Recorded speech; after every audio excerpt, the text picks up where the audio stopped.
ਵਾਹਿਗੁਰੂ ਜੀ ਕਾ ਖਾਲਸਾ ਵਾਹਿਗੁਰੂ ਜੀ ਕੀ ਫਤਿਹ। ਭਾਈ ਰਣਧੀਰ ਸਿੰਘ ਜੀ ਲਿਖਤ ਪੁਸਤਕ ਸੱਚਖੰਡ ਦਰਸ਼ਨ ਦਾ ਪਹਿਲਾ ਅਧਿਆਇ ਪੰਜਾਂ ਖੰਡਾਂ ਦਾ ਨਿਰਣਾ। ਸਾਡੇ ਗੁਰੂ ਸਾਹਿਬਾਨ ਨੇ ਧੁਰੋਂ ਆਈ ਗੁਰਬਾਣੀ ਦਾ ਦਿਵ ਚਾਨਣਾ ਪਾ ਕੇ ਅਕਾਲ ਪੁਰਖ ਦੀ ਗੁਪਤ ਰਚਨਾ ਸੰਬੰਧੀ ਆਪਣੇ ਧੁਰ ਅਗੰਮੀ ਖੇਡ ਨੂੰ ਪਹੁੰਚੇ ਹੋਏ ਦਿਵ ਦ੍ਰਿਸ਼ਟੇ ਦੀਦਿਆਂ ਦੀ ਉਹ ਚਸ਼ਮਦੀਦ ਸਾਖਾ ਭਰੀ ਹੈ, ਜਿਸ ਨੂੰ ਗੁਰੂ ਵਿਚਾਰ ਦੀ ਰੋਸ਼ਨੀ ਤਲੇ ਵਿਚਾਰ ਕੇ ਚਕਰਿਤ ਰਹਿ ਜਾਈਦਾ ਹੈ।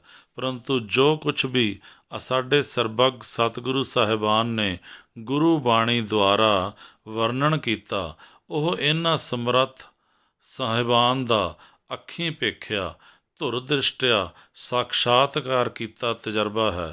ਉਸ ਵਿੱਚ ਸਿਦਕਵਾਨਾ ਗੁਰਮੁਖਾਂ ਲਈ ਤਾਂ ਕਿੰਤੂ ਕਰਨ ਦੀ ਰੰਚਕ ਮਾਤਰ ਵੀ ਗੁੰਜਾਇਸ਼ ਨਹੀਂ, ਪਰੰਤੂ ਫਿਰ ਵੀ ਬਹੁਤ ਸਾਰੇ ਸਿੱਖ ਸੱਜਣ ਐਸੇ ਹਨ ਜੋ ਗੁਰਬਾਣੀ ਨੂੰ ਪੜ੍ਹ ਸੁਣ ਕੇ ਵੀ ਗੁਰਬਾਣੀ ਅੰਦਰ ਦਰਸਾਈ ਗੁਪਤ ਚਮਤਕਾਰੀ ਰਚਨਾਵਲੀ ਨੂੰ ਤਤ ਸਤਤਾ ਫੈਕਟ ਮੰਨਣੋਂ ਆਕੀ ਜਾਂ ਇਨਕਾਰੀ ਹਨ। ਸ੍ਰੀ ਜਪਜੀ ਸਾਹਿਬ ਦੀ ਬਾਣੀ ਅੰਦਰ ਨਿਰਣਤ ਕੀਤੇ ਪੰਜਾਂ ਖੰਡਾਂ ਧਰਮ ਖੰਡ, ਗਿਆਨ ਖੰਡ, ਸਰਮ ਖੰਡ, ਕਰਮ ਖੰਡ ਅਤੇ ਸੱਚਖੰਡ ਦੀ ਬਾਬਤ ਉਹਨਾਂ ਦੀ ਇਹ ਰਾਏ ਹੈ ਕਿ ਇਹ ਅਨੁਭਵੀ ਅਵਸਥਾਵਾਂ ਹਨ। ਇਸ ਤੋਂ ਉਹਨਾਂ ਦਾ ਭਾਵ ਇਹ ਹੈ ਕਿ ਇਹ ਖੰਡ ਕੇਵਲ ਅਨੁਭਵ ਦੀ ਰਚਨਾ ਹਨ। ਜੈਸੀ ਜੈਸੀ ਅਨੁਭਵ ਦੀ ਅਵਸਥਾ ਹੁੰਦੀ ਹੈ, ਤੈਸੀ ਤੈਸੀ ਰਚਨਾ ਅਨੁਭਵ ਆਪੇ ਰਚ ਲੈਂਦਾ ਹੈ। ਜੇ ਇਹ ਖੰਡ ਕੇਵਲ ਅਵਸਥਾਵਾਂ ਹੀ ਹਨ ਅਤੇ ਤਤ ਸਤਤਾ ਵਾਲੇ ਕੋਈ ਵਾਸਤਵੀ ਮੰਡਲ ਨਹੀਂ, ਤਾਂ ਸਵਾਲ ਪੈਦਾ ਹੁੰਦਾ ਹੈ ਕਿ ਇਹ ਅਵਸਥਾਵਾਂ ਕਿਸ ਅਨੁਭਵ ਦੀ ਰਚਨਾ ਹਨ। ਜੇ ਕਹੋ ਵਿਦਵਾਨਾਂ ਅਥਵਾ ਵਿਦਿਅਕ ਗਿਆਨੀਆਂ ਦੀ ਅਨੁਭਵ ਰਚਨਾ ਦੀਆਂ ਇਹ ਅਵਸਥਾਵਾਂ ਹਨ, ਤਦ ਤੇ ਜਿਤਨੇ ਵੀ ਵਿਦਿਅਕ ਗਿਆਨੀ ਹਨ ਤਿਤਨੀਆਂ ਹੀ ਤਿੰਨਾਂ ਦੀਆਂ ਅਵਸਥਾਵਾਂ ਹੋਣਗੀਆਂ, ਕਿਉਂਕਿ ਜਿਤਨੇ ਵੀ ਬੁੱਧੀਸ਼ਰ ਵਿਦਿਅਕ ਗਿਆਨੀ ਤਿਤਨੇ ਹੀ ਹੁਣ ਤਿੰਨਾਂ ਦੇ ਅਨੁਭਵ। ਜਾਂ ਜਿਸ ਪ੍ਰਕਾਰ ਦੀ ਜਿਸ ਗਿਆਨਵਾਨ ਬੁੱਧੀਸ਼ਰ ਦੀ ਗਿਆਨ ਅਵਸਥਾ ਹੋਵੇਗੀ, ਤਿਸ ਪ੍ਰਕਾਰ ਦਾ ਅਨੁਭਵੀ ਗਿਆਨ ਉਹ ਖੰਡ ਮੰਡਲਾਂ ਦਾ ਰਚ ਲਵੇਗਾ। ਤਾਂ ਤੇ ਜਿਤਨੀ ਭਾਂਤ ਦੇ ਅਨੁਭਵ ਗਿਆਨ, ਤਿਤਨੀ ਭਾਂਤ ਦੇ ਹੀ ਖੰਡਾਂ ਦੇ ਅਨੁਭਵ। ਇਸ ਵਿਧ ਅਨੁਭਵਾਂ ਅੰਦਰ ਰਚੀਆਂ ਅਵਸਥਾਵਾਂ ਦਾ ਹੀ ਭੇੜ ਮਚ ਜਾਊ।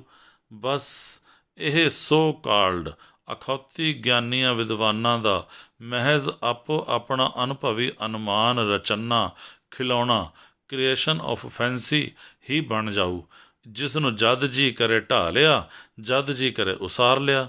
ਇਹ ਅਨੁਮਾਨ ਅਵਸਥਾ ਵੀ ਗਿਆਨਵਾਨ ਦੀ ਅਨੁਭਵੀ ਉਪੰਨੀ ਮਰਜ਼ੀ 'ਤੇ ਮੁਨਹਸਰ ਹੈ। ਐਸੇ ਖੰਡਾਂ ਦੇ ਧੁਰ ਕੀ ਆਈ ਬਾਣੀ ਅੰਦਰ ਨਿਰਣਤ ਕਰਨ ਦੀ ਗੁਰੂ ਸਾਹਿਬਾਨ ਨੂੰ ਕੀ ਲੋੜ ਸੀ। ਜੇ ਕਹੋ ਕਿ ਇਹ ਖੰਡ ਗੁਰੂ ਸਾਹਿਬਾਨ ਦੀ ਅਨੁਭਵੀ ਅਵਸਥਾ ਦੀ ਰਚਨਾ ਹੈ, ਤਦ ਤਾਂ ਸੰਤਨ ਕੀ ਸੁਣ ਸਾਚੀ ਸਾਖੀ, ਸੋ ਬੋਲ ਹੈ ਜੋ ਪੇਖੈ ਆਖੀ। ਰਾਮਕਲੀ ਮਹੱਲਾ ਪੰਜਵਾਂ ਦੇ ਗੁਰਵਾਕ ਅਨੁਸਾਰ ਮੁਹਿੰਮਾ ਆਪੇ ਹੀ ਹੱਲ ਹੋ ਗਿਆ ਅਤੇ ਸਾਫ਼ ਸਿੱਧ ਹੋ ਗਿਆ ਕਿ ਇਹ ਖੰਡ ਕੋਈ ਅਨੁਭਵੀ ਰਚਨਾ ਨਹੀਂ, ਬਲਕਿ ਗੁਰੂ ਸਾਹਿਬਾਨ ਦੀ ਸੱਚੀ ਸਾਖਸ਼ਾਤਕਾਰਤਾ ਭਰੀ ਸਾਖਾ ਸ਼ਹਾਦਤ ਅਨੁਸਾਰ ਗੁਰੂ ਸਰੂਪ ਸੰਤਾਂ ਸਤਿਪੁਰਖਾਂ ਦੇ ਆਪਣੇ ਅੱਖੀਂ ਦੇਖੇ ਤਤ ਸਤਤਾ ਦੀ ਹੋਂਦ ਵਾਲੇ ਖੰਡ ਮੰਡਲ ਹਨ ਅਤੇ ਇਹਨਾਂ ਦ੍ਰਿਸ਼ਟਮਾਨ ਖੰਡਾਂ ਬ੍ਰਹਿਮੰਡਾਂ ਦੀ ਸਤਤਾ ਨਾਲੋਂ ਪੰਜਾਂ ਖੰਡਾਂ ਦੀ ਸਤਤਾ ਅਬਚਲ ਪਾਏਦਾਰੀ ਵਾਲੀ ਹੈ। ਸਗੋਂ ਇਹ ਸਾਰੇ ਦ੍ਰਿਸ਼ਟਮਾਨ ਖੰਡ ਮੰਡਲ ਬ੍ਰਹਿਮੰਡ ਜੋ ਹਨ, ਸੋ ਪੰਜਾਂ ਖੰਡਾਂ ਖਾਸ ਕਰ ਸੱਚਖੰਡ ਦੇ ਆਧਾਰ ਆਸਰੇ 'ਤੇ ਅੰਤਰਗਤ ਹੀ ਹਨ। ਇਹ ਖੰਡ ਦਿਵ ਮੰਡਲ ਹੀ ਹਨ, ਬੜੀ ਦੂਰ ਹਨ, ਪਰ ਇਹਨਾਂ ਮੰਡਲਾਂ ਵਿੱਚ ਇਸ ਸਰੀਰ ਵਿੱਚ ਹੁੰਦਿਆਂ ਵੀ ਸੂਖਮ ਸਰੀਰ ਸੰਯੁਕਤ ਗੁਰਮਤਿ ਨਾਮ ਅਭਿਆਸ ਦੀ ਬਰਕਤ ਨਾਲ ਬੜੀ ਛੇਤੀ ਪਹੁੰਚ ਜਾਈਦਾ ਹੈ। ਸਰੀਰ ਤਿਆਗਣ ਪਿੱਛੋਂ ਤਾਂ ਪਹੁੰਚਣਾ ਹੀ ਹੋਇਆ। ਇਸ ਵਿੱਚ ਰੰਚਕ ਸੰਦੇਹ ਨਹੀਂ ਕਿ ਇਹਨਾਂ ਪੰਜਾਂ ਖੰਡਾਂ ਦਾ ਅਪਰੋਕਸ਼ ਗਿਆਨ ਉਸ ਉੱਚ ਅਵਸਥਾਵੀ ਜਗਿਆਸੂ ਨੂੰ ਪ੍ਰਾਪਤ ਹੁੰਦਾ ਹੈ ਜੋ ਤਤ ਗੁਰਮਤਿ ਗਿਆਨ ਦੀ ਸਹਿਜ ਅਵਸਥਾ ਵਾਲੀ ਪਦਵੀ ਉੱਤੇ ਪੁੱਗ ਖਲੋਤਾ ਹੋਵੇ। ਇਸ ਉੱਚ ਆਤਮਿਕ ਅਵਸਥਾ ਨੂੰ ਪੁੱਗ ਖਲੋਤਾ ਹੋਇਆ ਉੱਤਮ ਪਰਮਾਰਥ ਪਾਂਧੀ ਹੀ ਪੰਜਾਂ ਖੰਡਾਂ ਨੂੰ ਤਤ ਵਾਸਤਵਿਕ ਸਤਤਾ ਦੀ ਹੋਂਦ ਹਸਤੀ ਵਿੱਚ ਲਖ ਸਕਦਾ ਹੈ, ਸਾਂਗੋ ਪਾਂਗ ਦੇਖ ਸਕਦਾ ਹੈ। ਸੱਚੇ ਅਨੁਭਵ ਦਾ ਇਨਕਸ਼ਾਫ ਇਹੀ ਹੈ। ਅਨੁਮਾਨਕ ਅਨੁਭਵ ਦੀ ਇੱਥੇ ਸਮਾਈ ਨਹੀਂ। ਅਨੁਮਾਨ ਅਨੁਭਵ ਵਾਲਿਆਂ ਦੀ ਅਨੁਮਾਨੀ ਅਵਸਥਾ ਹੀ ਹੁੰਦੀ ਹੈ। ਉਕਤ ਪੰਜਾਂ ਖੰਡਾਂ ਦੀ ਸੱਚੀ ਲਖਤਾ ਇਹਨਾਂ ਦਿਵ ਜੋਤੀਆਨੀ ਪੰਜਾਂ ਖੰਡਾਂ ਦੀ ਤਤ ਰੀਅਲਾਈਜ਼ੇਸ਼ਨ ਹੈ। ਤਿੱਥੇ ਅਪੜਨ ਨੂੰ ਰੀਜ਼ਨ ਯੁਕਤੀ ਅਤੇ ਇੰਟਿਊਸ਼ਨ ਅਨੁਭਵੀ ਗਿਆਨ ਸਭ ਅਸਮਰੱਥ ਹਨ। ਗੁਰਮਤਿ ਨਾਮ ਦੀ ਤਤ ਅਭਿਆਸ ਕਮਾਈ ਹੀ ਤਿਸ ਔਜ ਮੁਜਜ਼ਾਨੀ ਅਵਸਥਾ ਨੂੰ ਅਪੜਾਏ ਸਕਦੀ ਹੈ। ਪਰ ਇਹ ਅਵਸਥਾ ਨਿਰੀ ਅਵਸਥਾ ਹੀ ਨਹੀਂ, ਇਹ ਤਾਂ ਆਤਮ ਪਰਮਾਤਮ ਸਾਖਸ਼ਾਤਕਾਰਕ ਮੰਜ਼ਿਲ ਲਈ ਅਤ ਉੱਚਾ ਚਾਨਣ ਮੁਨਾਰਾ ਹੈ, ਜਿੱਥੋਂ ਅਤ ਸੂਖਮ ਤੋਂ ਸੂਖਮ ਤਤ ਸਾਰਤਾ ਦੇ ਦਿਵ ਦਰਸ਼ਨੀ ਨਜ਼ਾਰੇ ਅਨਕ ਭਾਂਤਨੀ ਜੋਤ ਜਲਵਨੀ ਪਸਾਰਿਆਂ ਵਿੱਚ ਦਿਵ ਦੀਪਤ ਹੋਏ ਦਿਖਾਈ ਦਿੰਦੇ ਹਨ। ਇੱਥੇ ਸੱਚਾ ਅਨੁਭਵ ਖੁੱਲ੍ਹਦਾ ਹੈ। ਇਹ ਗੱਲੀਂ ਘੋਖਿਆ ਅਨੁਭਵੀ ਗਿਆਨ ਨਹੀਂ। ਇੱਥੇ ਮਾਨਵੀ ਸਥੂਲਤਾ ਦੇ ਛੌੜ ਕੱਟੇ ਜਾਂਦੇ ਹਨ। ਤਦ ਇਸ ਤਤ ਅਵਸਥਾ ਦਾ ਉਘਾੜ ਹੁੰਦਾ ਹੈ। ਪਰ ਬੜੀਆਂ ਕਠਨ ਕਮਾਈਆਂ ਕਰਕੇ, ਅਰਥਾਤ ਗੁਰਮਤਿ ਦ੍ਰਿੜਾਏ, ਗੁਰਮਤਿ ਦਰਸਾਏ, ਨਾਮ ਅਭਿਆਸ ਦੀਆਂ ਅਤੁੱਟ ਭਗਤ ਕਮਾਈਆਂ ਕਰਕੇ, ਜਿੱਥੇ ਮਨ ਗੁਰਮਤਿ ਰਸ ਗੁਣ ਗਾਵੈ ਗੋ, ਜੇਵਾ ਏਕ ਹੋਏ ਲੱਖ ਕੋਟੀ ਕੋਟ ਧਿਆਵੈ ਗੋ। ਰਹਾਓ। ਗੁਰ ਭਾਵ ਵਾਲੀ ਅਥਾਹ ਅਭਿਆਸ ਕਮਾਈ ਕਰਕੇ ਓਅੰਕਾਰ ਏਕੋ ਰਵ ਰਹਿਆ, ਸਭ ਏਕਸ ਮਾਹੇ ਸਮਾਵੈ ਗੋ ਦੇ ਗੁਰਮਤਿ ਭਾਵ ਵਾਲੀ ਆਤਮ ਪਰਮਾਤਮ ਲਖਤਾ ਹੋਵੇ ਅਤੇ ਗੁਰਮੁਖ ਏਕੋ ਏਕ ਪਛਾਤਾ ਗੁਰਮੁਖ ਹੋਏ ਲਖਾਵੈ ਗੋ ਵਾਲੀ ਸਮਦਰਸਤਾ ਅਤੇ ਗੁਰਮੁਖ ਜਾਏ ਮਿਲੈ ਨਿਜ ਮਹਿਲੀ ਅਨਹਦ ਸ਼ਬਦ ਬਜਾਵੈ ਗੋ ਤੋਂ ਤਹ ਅਨਹਤ ਧੁਨੀ ਬਾਜਹਿ ਨਿਤ ਬਾਜੇ ਨਿਜਰ ਧਾਰ ਚੁਆਵੈ ਗੋ ਵਾਲੀ ਗੁਰਮਤਿ ਵਿਵਸਥਨੀ ਗੰਮਤਾ ਗਹਿ ਲਈ ਗਈ ਹੋਵੇ। ਉੱਥੇ ਹੀ ਪੰਜਾਂ ਖੰਡਾਂ ਦਾ ਸਾਖਸ਼ਾਤ ਗਿਆਨ ਹੋ ਸਕਦਾ ਹੈ।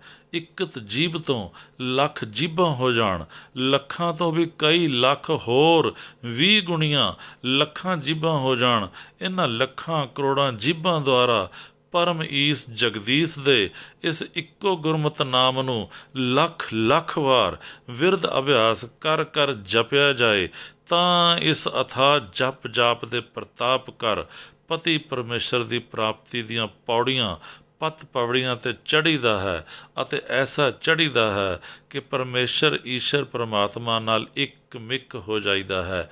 ਈਸ਼ਰ ਨਾਲ ਇੱਕ ਮਿਕਤਾ ਦੀ ਝਲਕਾਰ ਚਮਤਕਾਰਕ ਜਲਵਨੀ ਦਿਵ ਦਰਸਤਾ ਹੋਇਆਂ ਸਾਰੀ ਹੀ ਰਚਨਾ ਦਾ ਉਘਾੜ ਇਸ ਪ੍ਰਕਾਰ ਹੋ ਜਾਂਦਾ ਹੈ, ਮਾਨੋ ਇੱਕੋ ਨਜ਼ਰ ਫੇਰਿਆਂ ਸਾਰੇ ਗੁਪਤ ਪ੍ਰਗਟ ਨਜ਼ਾਰੇ ਸਾਂਗੋ ਪਾਂਗ ਸਨਮੁਖ ਹੋਏ ਦਿਖਾਈ ਦੇਣ ਲੱਗ ਜਾਂਦੇ ਹਨ। ਅਜਿਹੀਆਂ ਅਗੰਮੀ ਗੱਲਾਂ ਨੂੰ ਸੁਣ ਕੇ ਉੱਥੇ ਪੁੱਜ ਖਲੋਣ ਦੀ ਰੀਸ ਤਾਂ ਸਮਰੱਥਾਹੀਣ ਕੰਮ ਹੈਸੀਅਤਾਂ ਕੀੜਿਆਂ ਨੂੰ ਆ ਜਾਂਦੀ ਹੈ, ਪਰੰਤੂ ਇਹ ਸਮਰੱਥਾ ਵਾਲਾ ਪਦ ਨਦਰ ਕਰਮੀ ਹੀ ਪਾਈਦਾ ਹੈ। ਹੋਰ ਅਨੁਮਾਨਕ ਅਨੁਭਵ ਸ਼ਕਤੀ ਦੀਆਂ ਕੂੜਾਵੀਆਂ ਡੀਂਗਾਂ ਮਾਰਨ ਵਾਲਿਆਂ ਨੂੰ ਤਾਂ ਕੂੜਾਵੀਆਂ ਰੀਸਾਂ ਠੀਸਾਂ ਗੱਪਾਂ ਹੀ ਹਨ।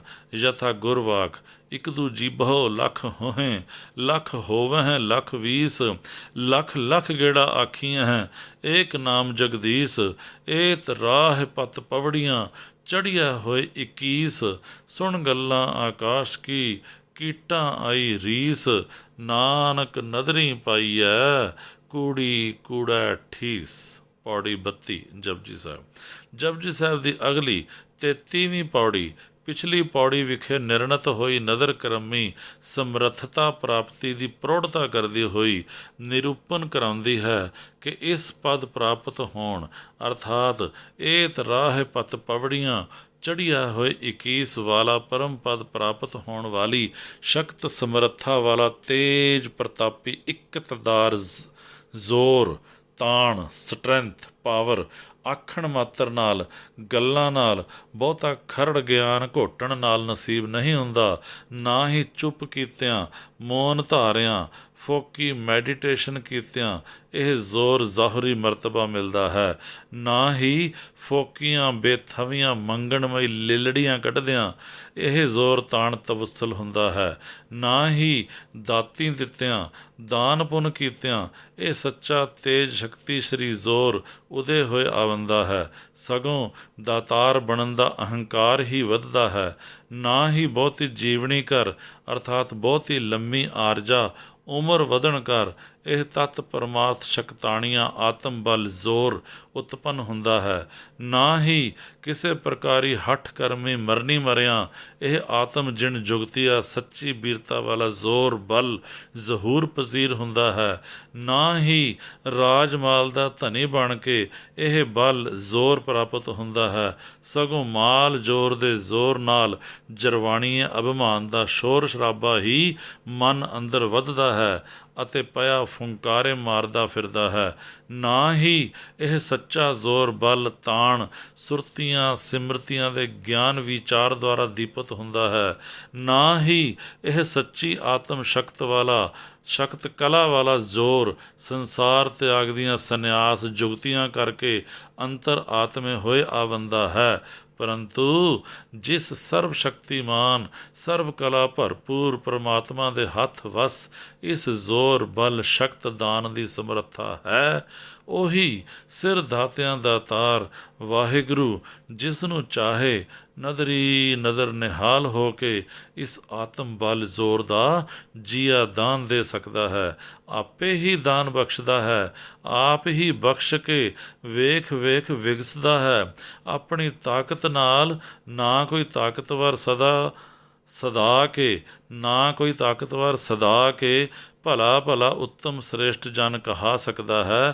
ਨਾ ਕੋਈ ਤਾਕਤਵਰ ਸਦਾ ਕੇ ਆਪਣੇ ਮੁਕਾਬਲੇ ਵਿੱਚ ਕਿਸੇ ਨੂੰ ਨੀਚ ਹੇਚ ਗਰਦਾਨ ਸਕਦਾ ਹੈ। ਕਿਸੇ ਨੂੰ ਤਾਕਤਵਰ ਜ਼ੋਰ ਵਾਲਾ ਸੱਚੀ ਤਾਕਤ ਵਾਲਾ ਬਣਾਉਣਹਾਰ ਉਹ ਆਪ ਅਕਾਲ ਪੁਰਖ ਹੈ। ਜੀਵਾਂ ਦੇ ਕਰਮਾਂ ਅਨੁਸਾਰ ਉੱਤਮ ਨੀਚ ਕੀਤੇ ਜੰਤ ਸਭ ਉਸੇ ਕਰਮ ਫਲ ਦਾਤਾ ਦੇ ਕੀਤੇ ਹੋਏ ਹਨ। ਇਸ ਵਿੱਚ ਹੋਰ ਕਿਸੇ ਦਾ ਕੀ ਵਾਸਤਾ ਹੈ? ਇਸ ਵਿੱਚ ਹੋਰ ਕਿਸੇ ਦਾ ਕੀ ਵਾਸਤਾ ਹੈ?